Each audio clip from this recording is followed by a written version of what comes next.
Hey, what's up guys? 20.5 is here and it's a very interesting workout. Let's take a look at it. 20 minutes, you have to do 40 ring muscle ups, 80 calories on the rower, and also 120 wall balls and a couple of twists to this workout as well.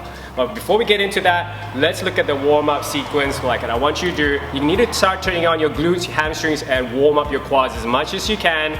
Knee sleeves, weightlifting shoes for your wall balls and for your rowing, that will work really well. So a couple of hip raises, 10 reps of hip raises, really squeeze and turn on your glutes.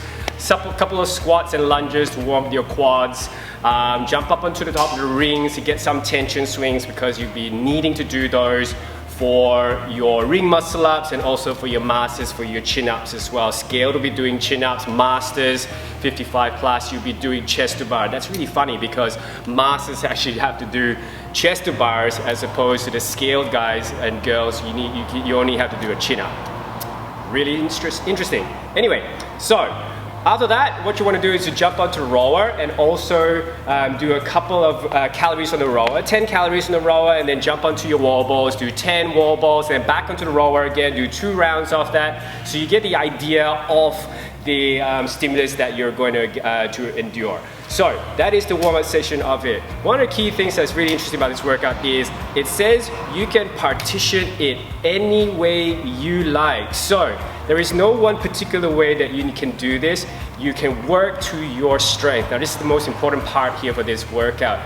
You need to know your strengths well and you need to play to your strength. You can choose your own strategy, you need to know your reps, you need to know your red line, you need to know where your strengths are at, because at the end of the day, you will need to do a couple of things. You need to finish your 80 calorie rows and your 120 wall balls because there is a tie break for this.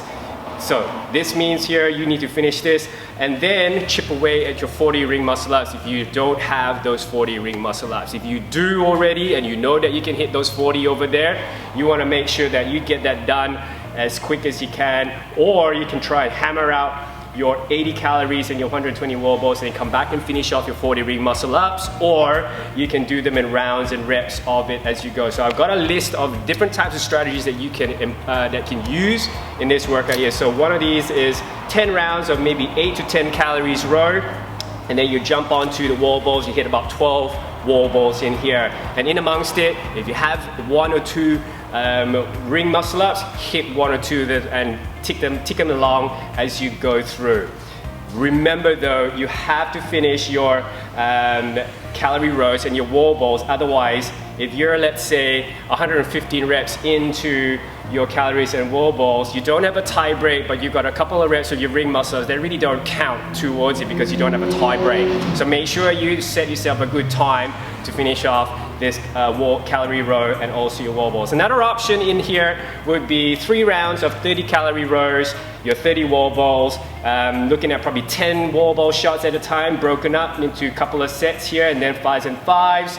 Another option in there would be 4 lots of 20 calorie rows and 30 wall balls, or breaking down even more into 16 calorie rows and 24 wall balls. It really depends on whether or not you're a strong rower or you're a strong wall baller, and whether or not you've got a big enough engine for you can hold bigger chunks on your calorie rows, or you've got enough legs in here to finish off for your wall ball. So plenty of different options in there. What I would suggest that you need to do is to talk to your judge and make sure that your judge also knows your strategy going into the workout, because it really ends up becoming a I'm out, I'm gone, so make sure that you tell your judge what your strategy is. And also for the rowing, make sure that as you go out, you still continue to let that rower calorie tick over. You may get 1 or 2 extra calories before the judge actually resets it, because that clock needs to be reset every time you get onto your row. So make sure you get every single calorie out of that row before your judge flicks that little button to reset that clock.